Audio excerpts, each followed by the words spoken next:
ఈరోజు రాత్రి దేవుడు ఈ అంశాల ప్రకారంగా చూపించినటువంటి యొక్క సంగతిలోని ముగ్గురు దొంగలు కనబడుతున్నారు. ఎంతమంది? ముగ్గురు దొంగలు. ముగ్గురు దొంగలు ఎవరో చెప్పండి. ఎవరో అన్నారు బరబ్బని. Right, correct point. ఎవరో బరబ్బా. ఇంకొక ఇద్దరు ఎవరో సిలువ వేయబడినటువంటి ఆ పక్కన ఈ పక్కన ఉన్నటువంటి దొంగలు. వాళ్ళని పక్కన పెట్టండి. అది 7 మాటలు మాట్లాడుకునేటప్పుడు అప్పుడు వారి విషయాల గురించి అక్కడ మనం దాన్ని ధ్యానం చేద్దాం. కానీ పర్టికులర్గా బరబ్బా గురించి మనం మాట్లాడుకోవాలి. బరబ్బా అనేటువంటి ఈ వ్యక్తి గురించి మనం మాట్లాడుతూ ఈ బరబ్బా ద్వారా మనకు ఆ యొక్క సిలువ త్యాగం గురించి కానీ ఆ యేసు ప్రభు వారి యొక్క మరణం గురించి కానీ మనకి ఏం ప్రకటింపబడుతుంది అనే విషయాన్ని జాగ్రత్తగా ఆలోచన చేస్తే, బరబ్బా అనేటువంటి పేరుకి అర్థము ఏమిటట? బరబ్బా అనే పేరుకి అర్థం ఏమిటనంటే తండ్రి యొక్క కుమారుడు అని అర్థం. బర్ ప్లస్ అబ్బా.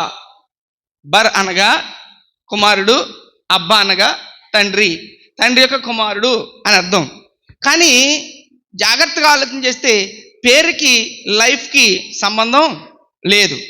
పేరుకు తగ్గట్టు జీవితము లేదు. బరబ్బా పేరుకు తగ్గట్టు జీవితము లేదు. ఈ వాక్య సారాంశాన్ని 2 సంవత్సరాల క్రితం అనుకుంటాను మాట్లాడాను. అది నేను ధ్యానం చేస్తున్నప్పుడు నాకు ఆ ఆలోచన వచ్చింది.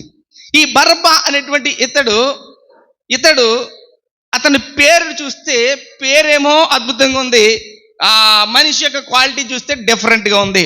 అలాగని చూస్తే మత్తయి సువార్త, మార్కు సువార్త, లూకా సువార్త, యోహాను సువార్త 4 సువార్తల్లో కూడా ఈ బరబ్బా కోసం ప్రస్తావింపబడింది. ఈ 4 సువార్తల్లో కూడా పర్టికులర్గా హైలైట్ చేసే మాట్లాడారు. ఈ 4 సువార్తలో ఇతడు ఎవరో చెప్పారు. ఈ 4 సువార్తలు ఇతని గురించి ప్రచురింపబడింది. ఈ రచయితలు అలాగనో ఆ బరబ్బా గురించి మాట్లాడారు. బరబ్బా మెయిన్ పాత్రగా అక్కడ కనబడుతున్నాడు కూడా. మెయిన్ పాత్రగా కనబడుతుందంటే ఆ పాత్ర ఏంటి? పస్కా పండుగ దినమున ఒక వ్యక్తిని అధికారపక్షంగా క్షమాపణ పెట్టి విడుదల చేసేటువంటి గొప్ప అవకాశం అక్కడ ఉంది. ఆ ప్లేస్లో ప్రజలు కోరుకున్నది ఎవరిని? బరబ్బానే కోరుకున్నారు. యేసుని సిలువ వేయమన్నారు. జాగ్రత్తగా వినండి. చివరి దినాల్లో వచ్చే పరిస్థితులు అలాగుంటాయి. వాడు కడతానంటే, నోవాహు గారు వాడు కడతానంటే కట్టడం వాళ్ళకి తెలదా? చూడరా అంతలా ఉన్న జనాలు చూడరా, వాళ్ళు వేలాకోలంగా మాట్లాడుకోరా. వాళ్ళందరూ కూడా ఎలా ఉన్నారంటే బలత్కారులు అయిపోయారు. ఆ కడతన్నటువంటి వాడ అంతా అయిపోయింది. వాళ్ళకి ఏం కావాలంటే ఆ పాపమే కావాలి, అదే కావాలి, ఇవే కావాలి తప్ప రక్షణ వాడు దాని గురించి మైండ్ పెట్టేవాడు ఎవరు కూడా లేరు. చివరి దినాల్లో ఇలాగే ఉంటుంది. ఏ సక్కలొద్దు, దుర్మార్గుడే కావాలి.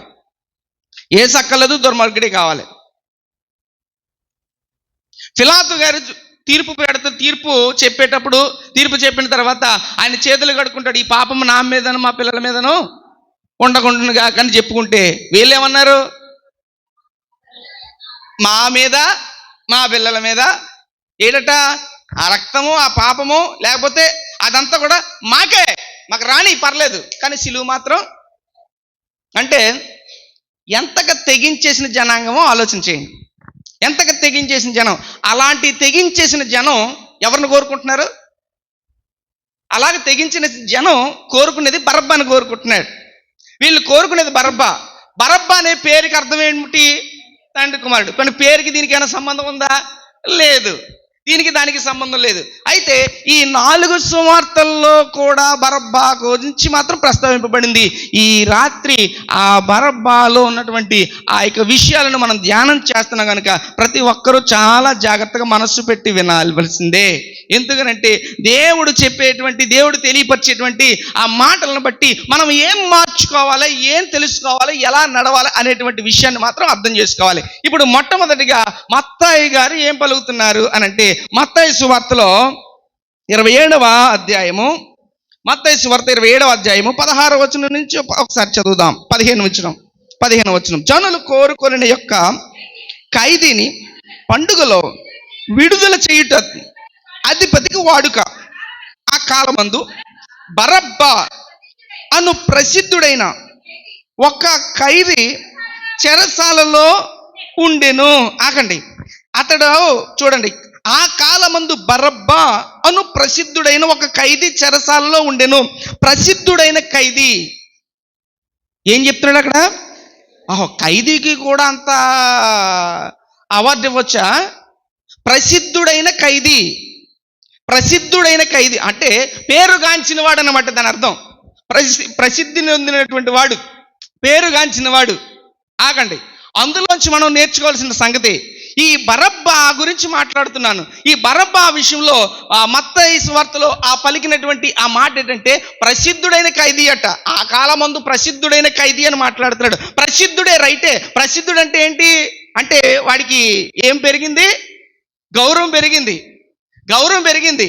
చాలా ప్రసిద్ధుడు అంటే అందులో ప్రతి వాటిలో కూడా ప్రసిద్ధుడు, నైపుణ్యుడు అంటారు కదా. అలాగునా వాడికి ఏం కలిగిందంటే అట్టి గౌరవం పెరిగింది. ఏంటది? చెడ్డలోనా మంచిలోనా? చెడ్డలో.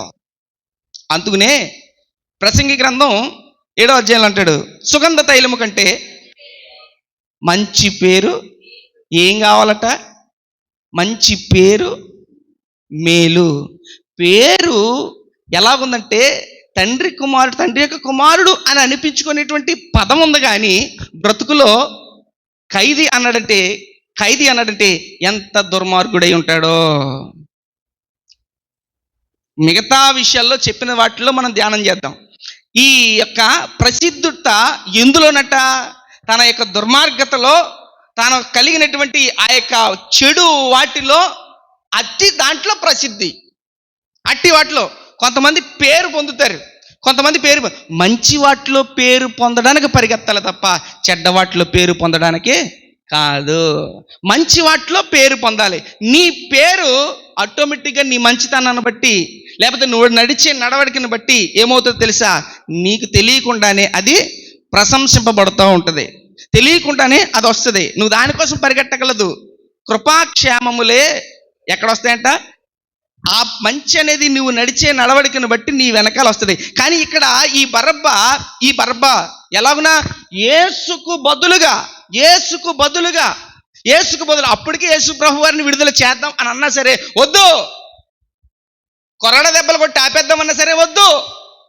ఎవరిని విడుదల చేయాలంటే బరబ్బాను మాత్రమే విడుదల చేయాలి. వీరు కోరుకున్న దానికోసం మాట్లాడుతున్నారు. ప్రజలు కోరుకుంటున్నటువంటి బరబ్బా కోసం మాట్లాడుతున్నాను. ఆ బరబ్బాను మాత్రమే విడుదల చేయాలట. ఆ బరబ్బా ఎలాంటి వాడట? ప్రసిద్ధుడు. ఇందులో ప్రసిద్ధత లోక సంబంధమైనటువంటి ప్రతి దుర్మార్గంలో ప్రసిద్ధి పొందినటువంటి వాడు, పేరు పొందినవాడు. అంటే పర్టికులర్గా ఒక ఐడెంటిఫికేషన్ ఉంది అతనికి. అంటే ఖైదీల్లో కూడా ఒక ఐడెంటిఫికేషన్ ఉంది, ఒక ప్రత్యేకత ఉంది, ఒక ప్రశంసత కలిగిన వాడిగా ఉన్నాడు. ఇది మంచిలో కాదు, చెడులో. ఈ మాట నీతో ఏం మాట్లాడుతుందో తెలుసా? నీవు పేరు కోసం తిప్పలబడుతున్నావేమో, లేకపోతే నీవు చెడ్డైనటువంటి వాటిలో ఒకవేళ పేరు పొందడం కోసం తిప్పబడుతున్నావు. కాదు. నువ్వు మంచి వాటి కొరకు, అది నీవు నడిచే నడవడికను బట్టి మాత్రమే నీకు ఆ పేరు వస్తుంది. నువ్వు కొట్టుకున్న సెంట్లో రాదు, లేకపోతే రాసుకున్న పౌడర్లో రాదు, ఇలాంటి వాటిలో రాదు. నీవు క్రీస్తును బట్టి నడిచేటువంటి నడవడికలో మాత్రమే నీకు ఆ ప్రశంసత వచ్చునుగాక. అయిపోయిందా? మత్తయ్య గారు చెప్తున్నారు. మరి మార్కు గారు ఏం చెప్తున్నారు చూద్దాం.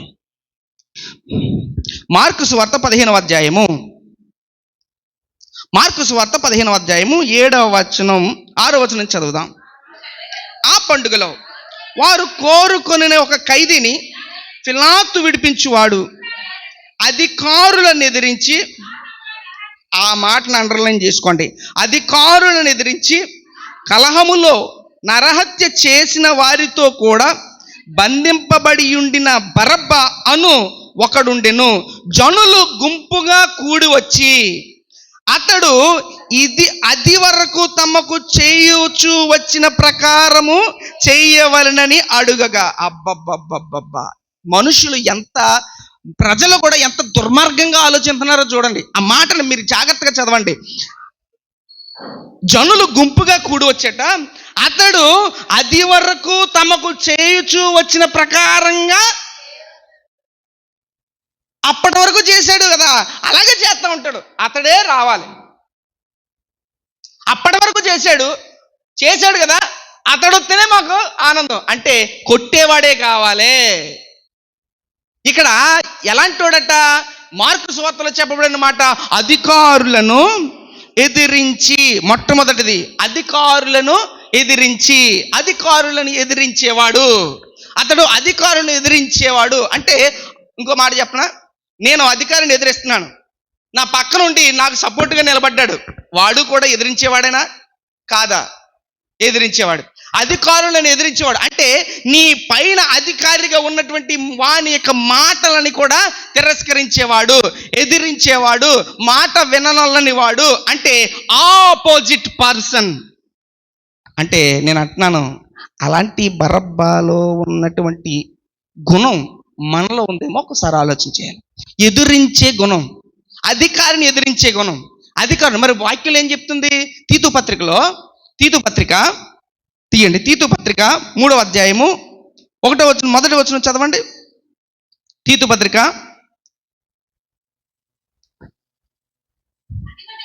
అధిపతులకును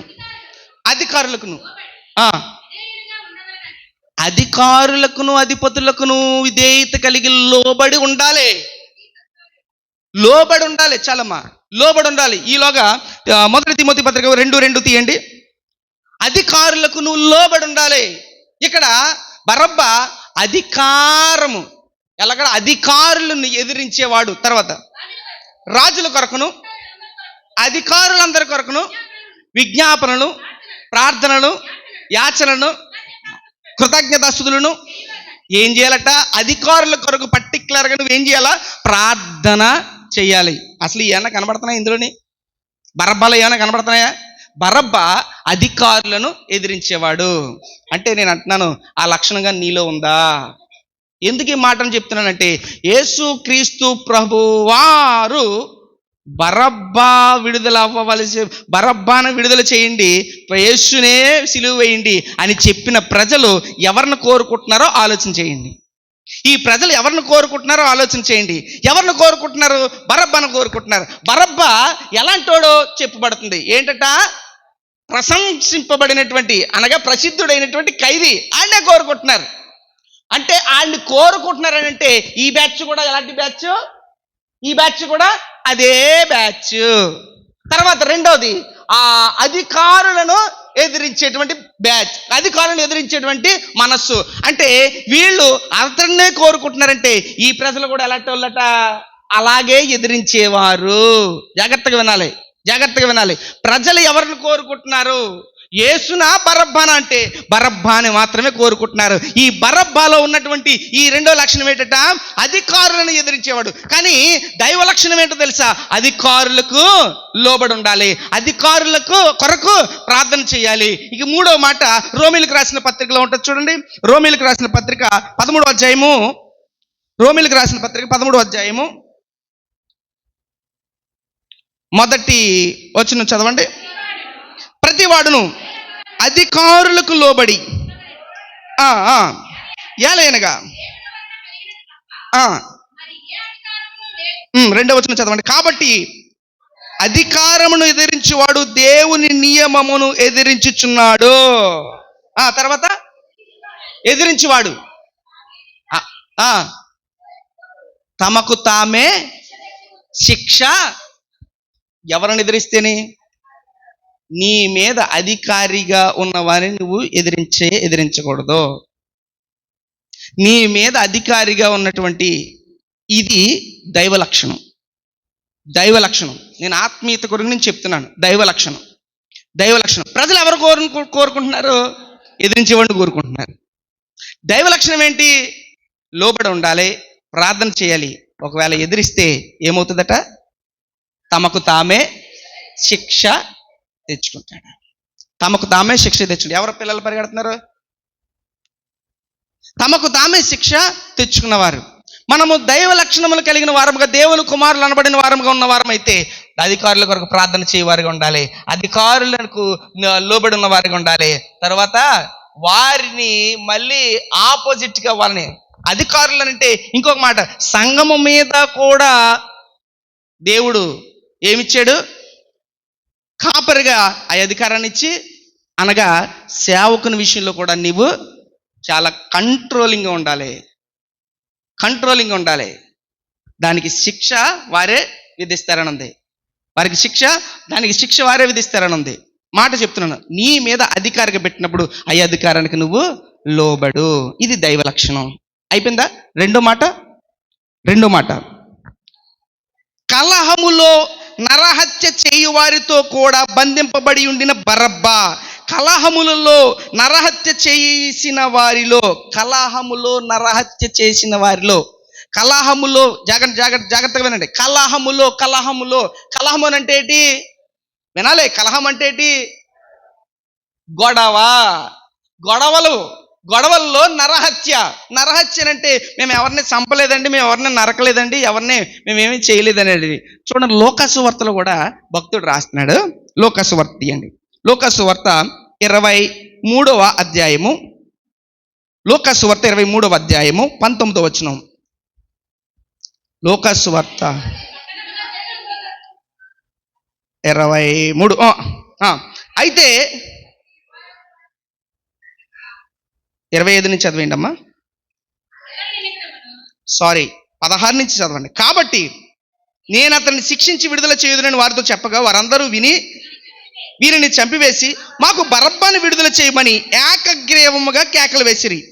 వీడు పట్టణములో జరిగించిన ఒక అల్లరి నిమిత్తము, నరహత్య నిమిత్తము చెరసాలలో వెయ్యబడిన వాడు. 23 చదవండి. అయితే వారొకే పట్టుగా పెద్ద కేకలు వేసి వీనిని సిలువ వేయమని అడుగగా వారి కేకలే గెలిచెను. 25 అల్లరి నిమిత్తము, నరహత్య నిమిత్తము చెరసాలలో వెయ్యబడి ఉండిన వానిని వారడిగినట్టు వారికి విడుదల చేసి యేసును వారికి ఇష్టము వచ్చినట్టు చేయుటకు అప్పగించెను. అల్లరి నిమిత్తము, నరహత్య నిమిత్తము. అల్లరి నిమిత్తము ఇందాకేమన్నాము? కలహము, అల్లరి.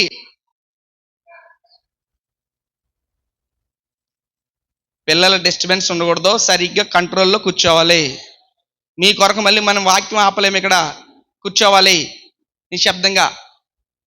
అవసరమైతే కుర్చీలు వేసుకోండి, ఇబ్బంది లేదు. అల్లరి నిమిత్తము, నరహత్య నిమిత్తము.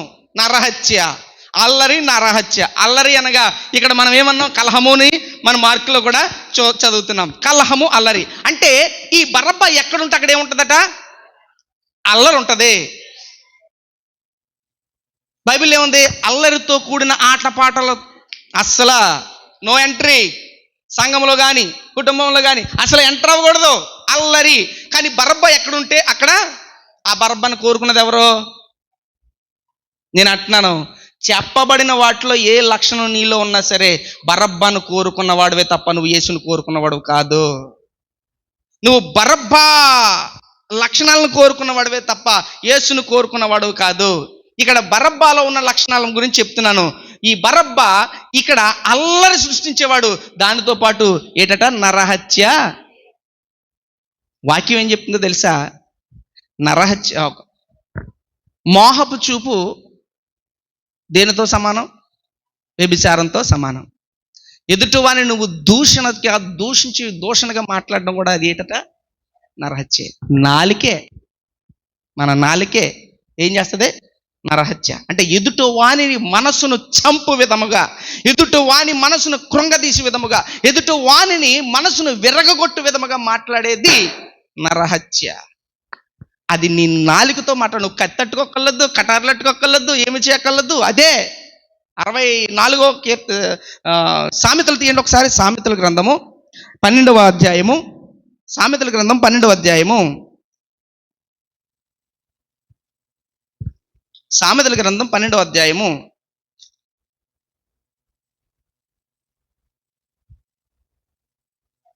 6వ వచనం చదవండి. భక్తిహీనుల మాటలు నరహత్య చేయు పొంచు వారి వంటివి. ఎలాంటి అట? ఆగండి ఆగండి. భక్తిహీనుల మాటలు నరహత్య చేయ పొంచు వారి వంటివట. మాటలట నరహత్య చేయు వారితో సమానం అని చెప్తున్నాడు. అలాంటివే ఈ నరహత్య చేసినటువంటి ఈ యొక్క బరబ్బా లక్షణం అందులో ఏముంది? నరహత్య చేయవాడు.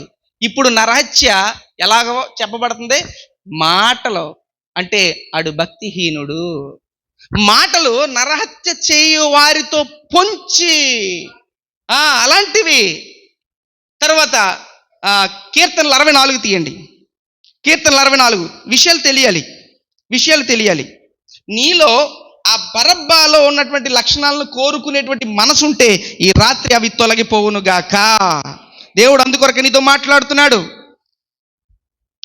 64:3 నుంచి చదువుదాం. ఒకడు కత్తికి పదును పెట్టినట్లు వారు తమ నాలుకకు పదును పెడతారట. కత్తికి పదును పెట్టినట్టు నాలుకకు పదును పెడతారట. అంటే కత్తితో నరికితే నరహత్య. మరి నాలుకకు పదును పెట్టి నాలుకతో మాట్లాడింది కూడా ఏ హత్య? నరహత్య. అతడు ఎలాంటోడట? నరహత్య చేసేవాడు. ఎవరిని కోరుకుంటున్నారు? బరబ్బాని కోరుకుంటున్నారు. బరబ్బాలో ఉన్న లక్షణం ఏంటి? మంచి వాటిలో ప్రసిద్ధి కాదు, చెడ్డ వాటిలో ప్రసిద్ధి పొందినవాడు. తర్వాత రెండోది అధికారులు ఎదిరించేవాడు. ఆడు గుణమే అధికారులు ఎదిరించేది. తర్వాత నరహత్య తన నోటితో, అక్కడ కత్తితో అయితే ఇప్పుడు వాక్యం ద్వారా మనతో మాట్లాడుతున్నాడు దేవుడు. నీ నోటితో నువ్వు ఎవరిని దూషిస్తున్నావు? నీ నోటితో నువ్వు ఎవరిని ఖండిస్తున్నావు? నీ నోటితో నువ్వు ఇష్టం వచ్చినట్టు ఏం మాట్లాడుతున్నావు? నువ్వు నరహత్య చేస్తున్నావు. అంటే ఆ లక్షణం నీలో ఉందంటే నువ్వు బరబ్బాను కోరుకున్నట్లా, బరబ్బాను ద్వేషించినట్లా, బరబ్బాని నీ హృదయంలో ఉంచుకున్నట్లా, లేకపోతే బరబ్బాని దూరంగా పెట్టినట్లా? నీలో దైవ లక్షణం ఉంటే క్రీస్తు లక్షణాలు నీలో ఉంటాయి. హల్లెలూయా. దైవ లక్షణం, ఆ క్రీస్తు లక్షణాలు ఉంటే ఇవేవి ఉండవు. ఇవి ఉన్నాయి అని అంటే నీలో క్రీస్తు లక్షణాలు కాదు. ఏ లక్షణాలు ఉన్నాయి? బరబ్బా లక్షణాలు ఉన్నాయి. ఒప్పుకుంటే తమ అతిక్రమములను ఒప్పుకొని విడిచిపెట్టువాడు కనికరం పొందుతాడు. లేదా వాటిని ఇంకా మూట కట్టుకుంటే మాత్రం ఆ మూట ఎక్కడి వరకు వెళ్తుంది? తీర్పులోకి వెళ్తుంది. ఆ మూట తీర్పులోకి వెళ్తుంది. అందుచేత చెప్పబడిన వాక్యము నీలో ఎప్పుడైతే వాక్యము నీ హృదయమునకు తాకుతున్నప్పుడు ఖచ్చితంగా నీ మనసులో ప్రభువా నిన్ను నీవే ఏం చేసుకోవాలి తెలుసా? పశ్చాత్తాపానికి నువ్వు తిరగాలి, మళ్ళాలి. అప్పుడు ప్రభు నీ హృదయంలో ఉన్నటువంటి నీ ప్రేరేపణ ఎలాగుందో, నీ ఆలోచన ఎలాగుందో, నీ ఒప్పుకోలు ఎలాగుందో ఆయన చూస్తాడు. నేను పై రూపాన్ని చూస్తాను కానీ నీ ఆంతర్యాన్ని చూసేది ఆయన. నీ వాక్యము మాట్లాడుతున్నప్పుడు, ఆయన నీతో మాట్లాడుతున్నప్పుడు, ఆ వాక్యం నిన్ను దర్శిస్తున్నప్పుడు నీ హృదయంలో ఒప్పుకోలు ఉందనుకో, దానికి నీవు కనికరింపబడతావు. ఒప్పుకోలు లేక ఆపోజిట్ ఉందనుకో, అది దేవునికి కనబడుతుంది. దానికి నీవే బాధ్యురాలు అవుతావు. కానీ అలాంటిది మన మీద ఉండకుండా దేవుని కనికరం మాత్రమే ఉండునుగాక. ఇక్కడ చెబుతున్నటువంటి సంగతిని 64వ కీర్తనలోనే చదవండి. 4వ వచనం, యథార్థవంతులు కొట్టవలనని చాటైన స్థలంలో చేదు మాటలను బాణములుగా. వీళ్ళు చేసే పని ఏంటంటే, నాలుక పదును పెట్టుకున్న వారు ఏం చేస్తారట? యథార్థవంతులను కొట్టాలని చాటైన స్థలములలో చేదు మాటలను బాణములుగా సంధిస్తారట. వారు భయమేమీ లేక అకస్మాత్తుగా వారిని కొడతారట. చూడండి 6వ వచనం చదవండి. దేవుడు పైన ప్రతి వాని హృదయాంతరంగము అగాధము. దేవుడు బాణములతో వారిని కొట్టును, వారు ఆకస్మికముగా గాయపరచబడెదరు. ఈ మాటను బాగా చదవండి. వారు కూలెదరు, వారు కూలుటకు వారి నాలుకే కారణం. వారు కూలిపోతారు, వారి కూలిపోవడానికి వారి నాలుకే కారణం. దాని కింద ఇంకోటి ఉంటుంది, వారిని చూచిన వారందరూ తల ఊచుదురు. వారిని చూచి వారందరూ తల ఊచుదురు. స్కోన్ అని ఇంగ్లీష్ బైబిల్లో ఉంది, స్కోన్ అని ఇంగ్లీష్ బైబిల్లో ఉంది. దాని అర్థం ఏమిటంటే తల ఎలాగో అలాంటి వాళ్ళు పడిపోయిన తర్వాత, అందరూ పడిపోయిన తర్వాత ఎలాంటి వాళ్ళు ఈ నాలుగుతో చేసేటువంటి మాటలు మాట్లాడే వాళ్ళందరూ కూడా దేవుడు వారిని ఒక్కసారి కొట్టిన తర్వాత, వాళ్ళు పడిపోయిన తర్వాత చూసిన వాళ్ళందరూ కూడా ఎలాగ తల ఊచుతారట? తల ఊచుదురు అంటే దాని అర్థం ఏంటో తెలుసా? ఎట్టకారంగా తీరిందా, బాగా తీరిందా అని అంటారట. అది దాని అర్థం. ఊచుదురు అనే దానికి ఇంగ్లీష్ బైబిల్లో స్కోన్ అని ఉంది. దాన్ని ట్రాన్స్లేషన్ చూస్తే వెట్టకారంగా తీరిందా బాబా నీకు, అది దాని అర్థం. అంటే కంట్రోల్లో ముందే కంట్రోల్లో ఉండాలి అని, కంట్రోల్లో ఉండాలి అని. మన నాలుక, మన యొక్క మాట కంట్రోల్ ఉండాలి. ఈ లక్షణం ఎవరి లక్షణం? బరబ్బ లక్షణం. ఈ మాట బరబ్బ లక్షణం. నరహత్య అంటే కత్తులు దక్కలదు, నోటుతో రే మాటలతో చంపేయడరా అంటారు, నోటుతో. అది ఏం చేయబడాలంటే క్లోజ్. ఇది దైవ లక్షణం కాదు, ఇది దైవ లక్షణం కాదు. ఈ స్థలం ముందు మాట్లాడినా, ఏ స్థలం ముందు మాట్లాడినా, ఎక్కడ మాట్లాడినా, ఏ స్థలంలో మాట్లాడుకున్నా, నీ పై వారి కోసం మాట్లాడుకున్నా, ఇతర వారి కోసం మాట్లాడుకున్నా, ఎన్ని మాటలు ఎక్కడ మాట్లాడుకున్నా మాత్రం నీ మాట ఆయన వింటాడు. నీ గురించి ఆయనకి తెలుసు. ఈ లక్షణం బరబ్బా లక్షణం. ఇది బరబ్బా లక్షణం, పొంచి చూసి మాటు వేసేటువంటి లక్షణం. అయితే వాళ్ళందరికీ ఒకసారిగా దేవుడు తీర్పిచ్చేస్తాడు. వాళ్ళందరికీ దేవుడు ఒకసారి కూల్చేస్తాడట. వాళ్ళందరూ కూలుటకు కారణం వారి నాలుకే కారణం. బైబిల్లో ఉందా లేదా? అండర్లైన్ చేసుకోండి ఆ మాటని. ఎప్పటికప్పుడు గుర్తు చేసుకోవాలి. మన మాట ఎక్కడన్నా జారిపోతున్నామా, మన మాట ఎక్కడన్నా తూలిపోతున్నామా, ఎక్కడన్నా కంట్రోల్ లేకుండా దాన్ని తప్పిపోతున్నామా?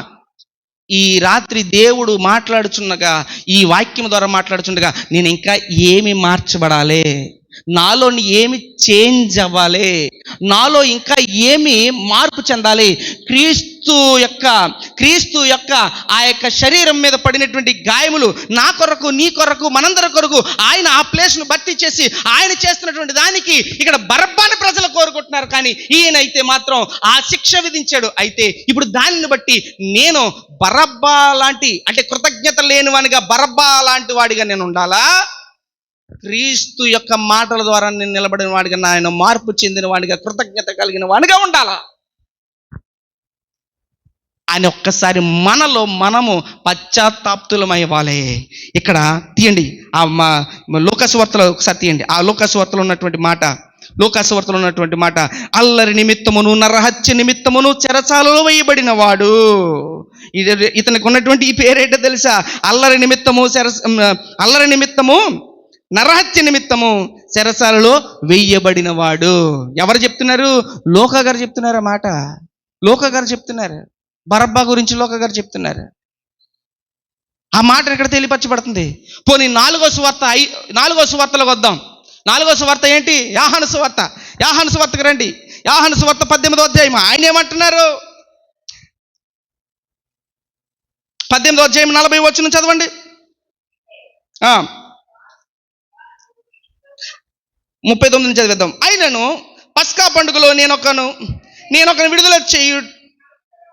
విడుదల చేయు వాడు కలదు కదా, నేను యూదుల రాజును విడుదల చేయుటకు మీకు ఇష్టమా అని అడిగితే, అయితే వారు వీనిని వద్దు, బరబ్బాను విడుదల చేయమని మరలా కేకలు వేసిరి.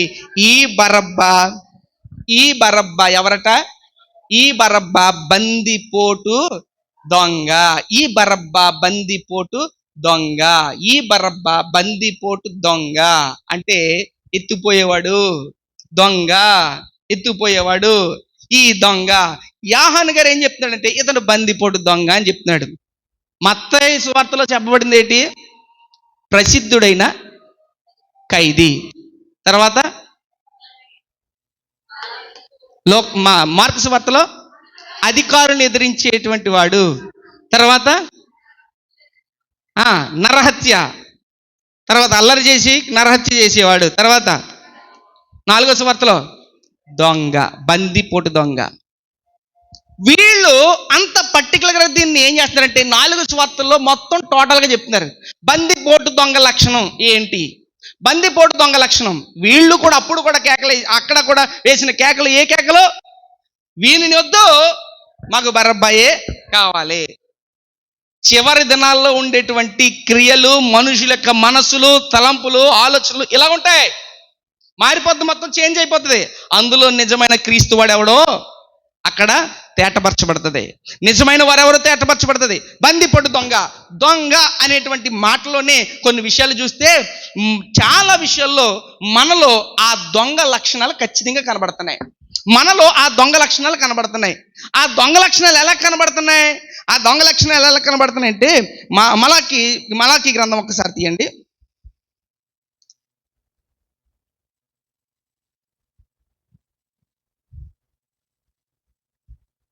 మలాకీ గ్రంథం 3వ అధ్యాయము 8వ వచనం చదవండి. మానవుడు, ఆగండి, మానవుడు దేవుని యొద్ద దొంగలునా. జాగ్రత్తగా విషయాన్ని అర్థం చేసుకోవాలి. మానవుడు దేవుని దగ్గర దొంగలునా. ప్రశ్న, అయితే మీరు నా యొద్ద దొంగలితిరి అంటే ఒక్క మాట జాగ్రత్తగా ఉండండి. వెళ్దాం, లోపలికి వెళ్దాం, కంగారు పడకండి. మానవుడు దేవుని దగ్గర దొంగలించగలడా అంటే అసలు ఆ దేవునికి కనబడనిటువంటి సృష్టం ఏది కూడా లేదు. కనబడని సృష్టం ఏది కూడా లేదు. ఆయనకి ప్రతీది కనబడుతుంది. అంటే ఎలాగన కనబడుతుంది అంటే, నిన్న వాక్యంలో నాకు ఒక మాట బాగా నచ్చింది. నిన్న చెప్పినటువంటి వాక్యంలో బాగా నచ్చింది. ఇనుము ఎవరన్నాను? పాపము, ఐగుప్తు యొక్క పాపము. ఆ పాపము, మానవుని యొక్క పాపము, ఆ పాపము వెళ్ళి పరిశుద్ధుని యొక్క శరీరాన్ని, రక్తాన్ని తాకుకుంటూ ఎక్కడికి పోయింది? శపితమైనటువంటి, శాపగ్రస్తమైనటువంటి అక్కడ దానికి గుచ్చబడింది. అర్థమైందా? మన పాపములతో ఆయన ఏం చేసాం? కూర్చోం. ఆగండి, ఆయన శరీరమును, ఆయన రక్తమును తాకిందా లేదా? ఇప్పుడట ఆ శరీరము, రక్తమును మనం ప్రతి ఆదివారం మనం భుజిస్తున్నాం. ఆగండి. కానీ వాక్యం, హెబ్రీయులకు రాసిన పత్రికలో వాక్యం ఉండదు చూసావా? ఆ వాక్యం అట ఎక్కడికి వెళ్తుందో తెలుసా? మూలుగులలోకి అంటే ఎముకల లోపల ఉన్నటువంటి మూలుగుల్లోకి కూడా వెళ్తుందట. దేవునికి మహిమ కలుగును గాక. మనల్ని ఆయన పరిశుభ్రపరచడమే కాకుండా మనల్లో బ్లడ్ ఎక్కడ పుడుతుందో తెలుసా? మూలుగుల్లోంచి పుడుతుందట బ్లడ్. ఆ బ్లడ్ పుట్టే మూలుగుల్లోనికి ఆయన వాక్యం వెళ్తుందట. చదవండి ఆ మాట హెబ్రీయులకు రాసిన పత్రికలో. ఎట్లనగా దేవుని వాక్యము సజీవమై, ఎన్నో వచ్చినవమ్మా? 4వ అధ్యాయమా? 4వ అధ్యాయము 4:12. ఎందుకనగా దేవుని వాక్యము సజీవమై, బలము గలదై, రెండంచులు గల ఎటువంటి ఖడ్గము కంటెను వాడిగా ఉండి, ప్రాణాత్మలను, కీళ్లను, మూలికలను విభజించునంత మట్టుకు దూర్చు, హృదయం యొక్క తలంపులను, ఆలోచనలను శోధించుచున్నది. ఎక్కడికి వెళ్తుందట? టోటల్ మన బాడీలో ఉన్నటువంటి అన్ని రకాలు చెప్పేశాడు అందులో. ప్రాణాత్మల్లోనికి, మూలుగుల్లోనికి, కీళ్ళలోనికి, ప్రతి వాటిలోకి ఆయన వాక్యం వెళ్తుంది. అందుకని మానవుడు బతుకుతున్నాడు. ఆయన వాక్యం వెళ్తుంది. అయితే ఆ కింద ఉంటుంది చూడండి, ఆయన దృష్టికి కనబడని సృష్టము ఏది లేదు. నువ్వు ఏం దొంగలిస్తున్నావో ఆయనకి తెలుసు. సమయాన్ని ఎలా దొంగలిస్తున్నావో ఆయనకి తెలుసు. దేవుని దగ్గర ఏం దొంగలిస్తున్నావో ఆయనకి తెలుసు. అక్కడ మలాకీలో చెప్పబడిన మాట ఇప్పుడు చదవండి. మానవుడు దేవుని యొద్ద దొంగలునా. అయితే మీరు నా యొద్ద దొంగలితిరి. దేని విషయంలో మేము నీ యొద్ద దొంగలితమని మీరందరూ? అక్కడి నుంచి వచ్చేటప్పటికి 10వ భాగము ప్రతిష్టార్పణలు ఇయ్యక ఉన్నారు. తర్వాత అక్కడి నుంచి నా మందిరంలో ఆహారం ఉన్నట్లు 10వ వంతు భాగముల గురించి ఇక్కడి నుంచి చెప్తే ఏమంటారంటే దశమ భాగం కోసం చెప్తారు. 10వ భాగం అంటే దశమ భాగం. ఇప్పుడు ఈ రాత్రి ఈ దశమ భాగం కోసం అవసరమా? ఇప్పుడు కానుకల కోసం దశమ భాగం అవసరమా? కానీ నువ్వు అందులో కూడా దొంగ ఉన్నా చెప్తుంది వాక్యం. నువ్వు అందులో కూడా దొంగ ఉన్నావు అని చెప్తుంది. అది నువ్వు ఇచ్చే కొలది నువ్వు వద్దెళ్తావు అని దేవుని వాక్యమే చెప్పింది. అందులో కూడా నువ్వేమై ఉన్నావో, నేను దొంగన కాదు అని అనడానికి ఏమన్నా ఉంది? ఇప్పుడు నేను దొంగన కాదు అనడానికి అంటే బరబ్బా ఉన్నాడా లేదా? క్లారిటీ ఉందా లేదా? బరబ్బా ఉన్నాడు. బందిపోటు దొంగ.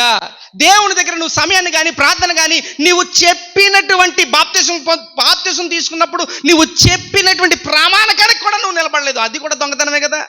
దాన్ని కూడా దొంగలిస్తున్నావు కదా. అంటే ఇవన్నిటిలోని దొంగతనం. అంటే బరబ్బా ఉన్నాడా లేదా? ఆటోమేటిక్గా నువ్వు కోరుకోకుండా కూడా ఆయన ఏమైపోయాడంటే ఎంటర్ అయిపోయాడు. నీ నరహత్య అనేటువంటి వాటిలో, అధికారులు ఎదిరించే వాటిలో, బందిపోటు దొంగగాను, లేకపోతే ప్రతి వాటిలో, లోక సంబంధమైన వాటిలో, ప్రశంస విషయంలో, అలాంటి వాటిలో ఆటోమేటిక్గా ఎంటర్ అయిపోయి నీలో ఏమైపోయింది? బరబ్బా. ఆగండి, బరబ్బా లోపల ఉన్నాడు, పైకి మాత్రం బర్ అబ్బా, తండ్రి కుమారుడిగా పైకి కనబడుతున్నాం. పైకి మాత్రం కనబడేది దేవుని కుమారుడిగా కనబడుతున్నాం, లోపల ఉండేది బరబ్బా. నేను అంటున్నాను ప్రజలందరూ ఆ బరబ్బానే కోరుకున్నారు. నీవు కూడా అదే ప్రజల లెక్కలో ఉంటావా? యేసుని కోరుకుంటావా? నీ ప్లేస్లో ఆయన ఉండి ఇంత త్యాగం చేసినటువంటి, ఇంకో విషయం చెప్పనా, అలాంటోడు ఏమవ్వడు యేసు ద్వారా? అలాంటోడు యేసు ద్వారా ఏమయ్యాడు? విడుదల పొందాడు. దేవునికి మహిమ కలుగును గాక. అలాంటి వాడు యేసు ద్వారా, యేసు వలన, యేసు ప్రభు వారు వెళ్ళడం, ఈ బరబ్బానే బయటికి రావడం. అంటే కరుణమడి సినిమా చూసారా? మీరు అందరూనే చూసే ఉంటారులే, మర్చిపోంటారు. అందులో ఓ బిట్టు మాట్లాడతాడు, నీ కోరిక మరణించలేను, నీ కొరకు మరణిస్తానే గాని అని కరుణమడి సినిమాలో బిట్టు ఉంటుంది. నీ కోరిక మరణించలేను. ఏంటి కోరిక మరణించలేను? అక్కడ బరబ్బా అడిగినట్లు మాట్లాడతాడు. ఏటట? నా కోసం జనాలు అల్లిపోతుంటారు, నీ దగ్గర మహత్యం ఉంది, ఇద్దరం కలిపి ఏలేద్దాం అనే డైలాగ్ అక్కడ వస్తే, కరుణమడి సినిమాలో సంగతి చెప్తున్నాడు. ఆ డైలాగ్ వస్తే, ఆ డైలాగ్లో యేసు ప్రభు వారు అక్కడ ఏమంటారో తెలుసా? నీ కోరిక మరణించలేను అంటే నువ్వు చెప్పిన దానికి నేను అంగీకరించను, నీ కోసం మరణిస్తానే తప్ప అనే డైలాగ్ అందులో కనబడుతుంది. వాస్తవంగా చేసింది ఏం చేశాడు ఆయన? అదే చేశాడు. లోకములో ఉన్న వాటికి ఆయన లొంగలేదు. లోకం కోసం, అనగా నరుల కోసం, మానవుని కోసం, పాపములో ఉండిపోయినటువంటి మానవుని కోసం ఆయన మరణించి ఈ త్యాగాన్ని చేశాడు. నేను అంటున్నాను, ఆ బరబ్బాని కోరుకున్నటువంటి వారు నిజంగా యేసును కోరుకుని ఉంటే పరిస్థితి ఎలాగుండునో. ఏమంటామంటే ఇది దైవ చిత్తం, ఇది ఇలా జరగాలి, జరిగింది అని అంటారు. కానీ ఉన్న విషయాన్ని ఒకసారి ఆలోచించండి. బరబ్బా వాస్తవంగా ఉన్నాడా లేదా? వాస్తవంగా బైబిల్లో ఈ 4 సువార్తల్లో ప్రకటింపబడ్డా లేదా? బరబ్బా ఉన్న క్వాలిఫికేషన్స్ ఏటో చెప్పబడ్డాయో లేదా? అలాంటివి మనల్లో ఉన్నాయో లేదో చెప్పుతుండగా మన హృదయం మనం నొచ్చుకుంటుందా లేదా?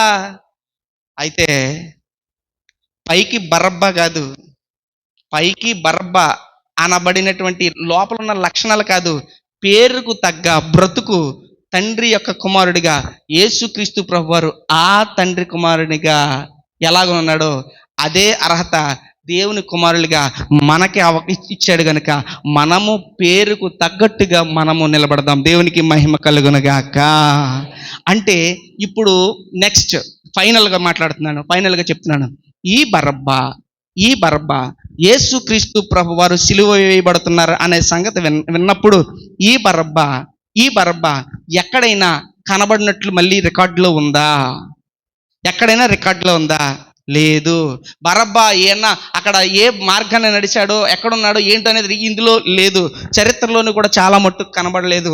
ఎక్కడో అక్కడక్కడ ఏదో చెప్పబడుతూ వచ్చాయి కానీ దానికి ఒక క్లారిటీ లేదు. కానీ ఒక విషయం అడుగుతున్నాను ఫైనల్గా, ఇప్పుడు అదే బరబ్బా నా కొరకు, లేకపోతే నా ప్లేస్లో యేసుక్రీస్తు ప్రభువారు అక్కడ బలి అయిపోయారు అనే సంగతి తెలిసినప్పుడు బరబ్బా మళ్ళీ అదే పాత జీవితమును అనుసరించేవాడిగా ఉన్నాడా?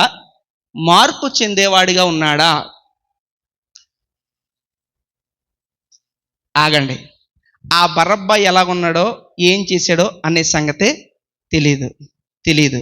ఒక మాట చెప్తాను, నీకు తెలిసింది ఏంటో తెలుసా? ఇది సంగతి అని తెలిసింది.